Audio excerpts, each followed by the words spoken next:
Well, speaking of parents, Niyoka, I'm going to go off script a little bit because we had several Stride parents Uh-huh. pose questions when they found out I was going to be interviewing Stride's chief learning officer.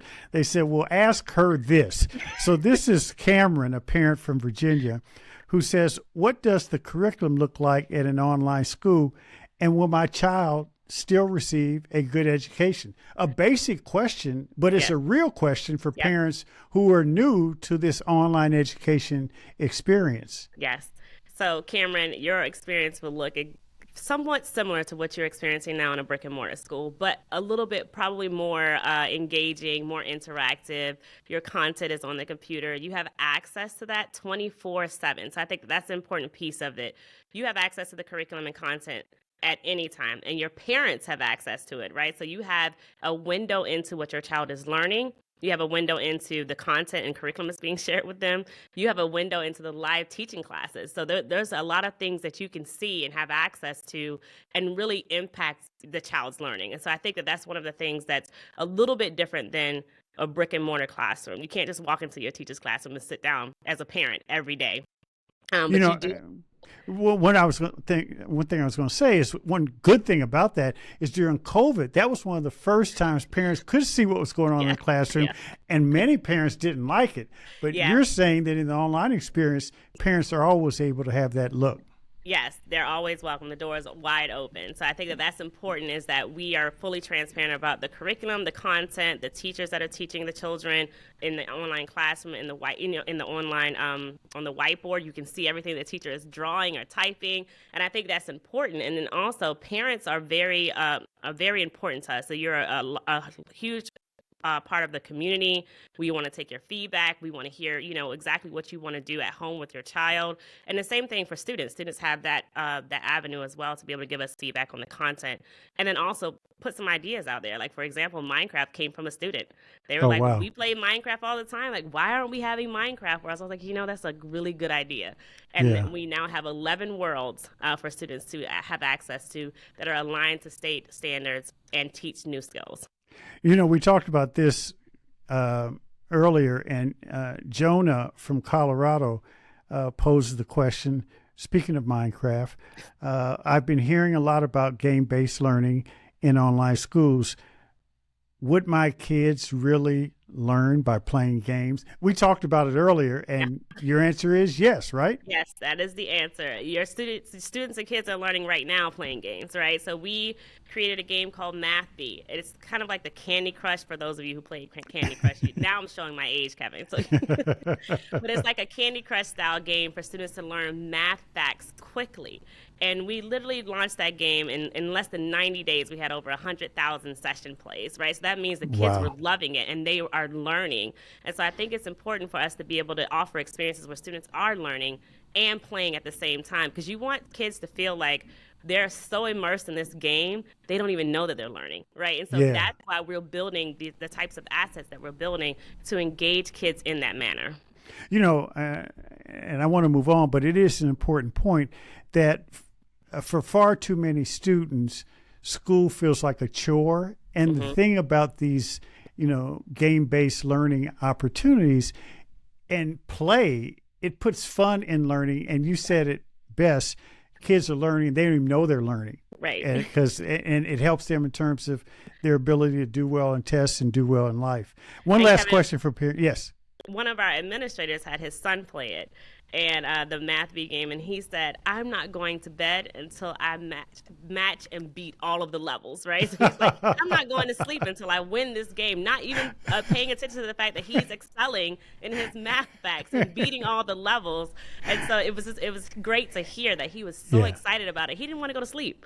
Yeah, and now how many kids can say that doing a Yeah. regular math assignment? I mean, Right. and that's a beautiful thing.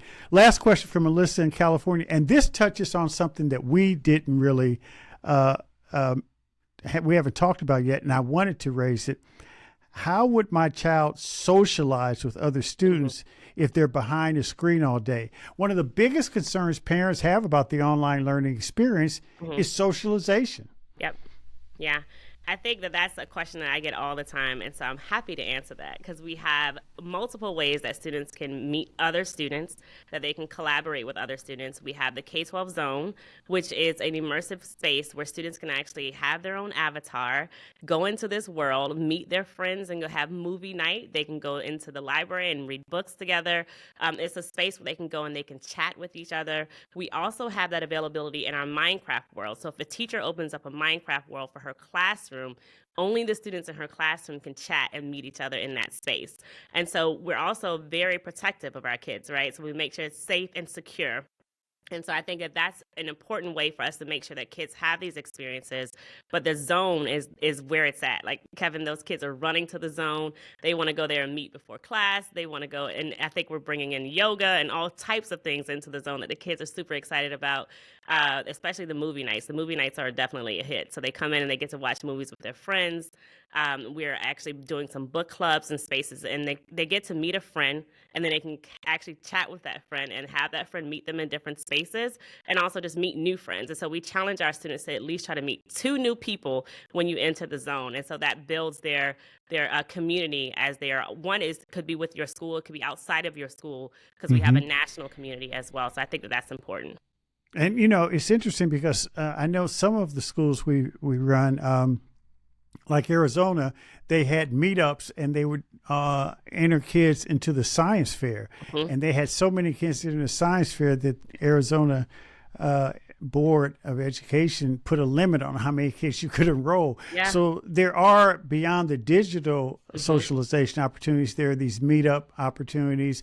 California has, Government Affairs Day, and then there are music and art opportunities. So I do think that one of the fears is for parents, they're not as adept with digital learning, but that is the way of the future. And that leads me to my final question, Niyoka. This is what I really want to know. What do you see as the future of this whole digital learning experience? We couldn't have predicted AI, and I'm not asking you to predict the future, but learning is going to change. What's it going to look like 5-10 years from now?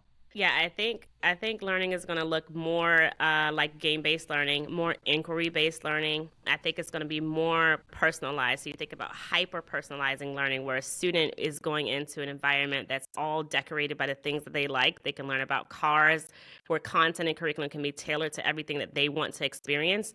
Today I think we talk about personalized learning, and it's very surface level, right? But to truly personalize learning, that means that as Niyoka and I go into my lessons and I love elephants. Everything is about elephants. I can learn about elephants. My avatar might be able to change it to, elephant costumes. Like, to be able to do that and then have my content where my math problems also talk about elephants or whatever it is that I like, to keep me engaged, and then also put me in games that also do the same.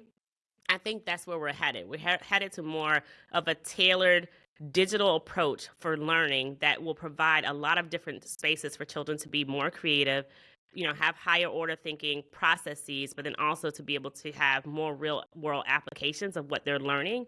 And then that game-based piece is going to be critical. I will tell you, we have a lot of schools that are reaching out, like, we want more, and they want it to be more immersive. They want more spaces, more, places for children to go and learn.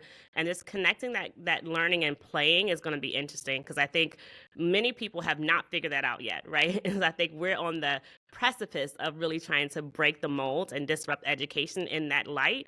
And I think if we keep thinking that way, and changing the game and the way that we, train our teachers, and then also follow the generations of children. Everybody's learning differently. Everybody has a certain level of engagement with what they like. And if we have to really reach the needs of our customers and our students at that level, then we need to be able to do that. And we need to have that feedback immediately to be able to do that. So I think it's going to be super tailored and hyper-personalized. Thanks for listening to What I Want to Know. Be sure to follow and subscribe to the show on Apple Podcasts, Spotify, or your favorite podcast app, so you can explore other episodes and dive into our discussions on the future of education. And write a review of the show. I also encourage you to join the conversation and let me know what you want to know using hashtag WIWTK on social media. That's hashtag WIWTK. For more information on Stride and online education, visit stridelearning.com. I'm your host, Kevin P. Chavous. Thank you for joining What I Want to Know.